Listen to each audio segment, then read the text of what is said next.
بسم الله الرحمن الرحيم.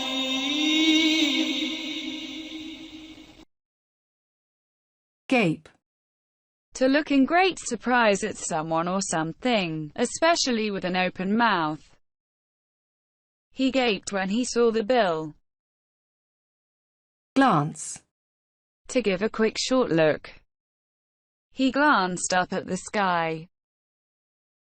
Glare. To look directly and continuously at someone or something in an angry way. She glared angrily at everyone and stormed out of the room. Glimpse. To see something or someone for a very short time or only partly.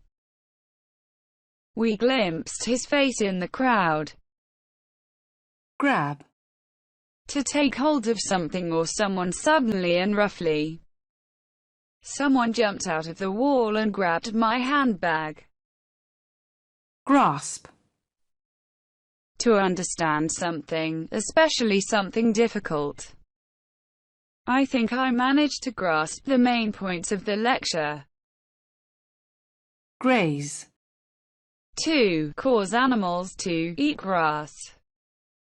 The cows were grazing. Grieve.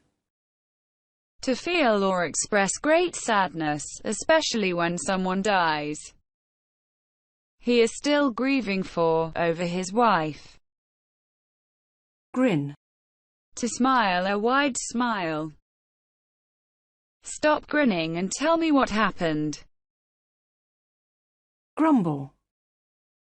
To complain about someone or something in an annoyed way. She spent the evening grumbling to me about her job. Enjoy your lesson. Thank you very much, and do not forget subscribing, liking and sharing. Improve your vocabulary visually on YouTube. It is all for you.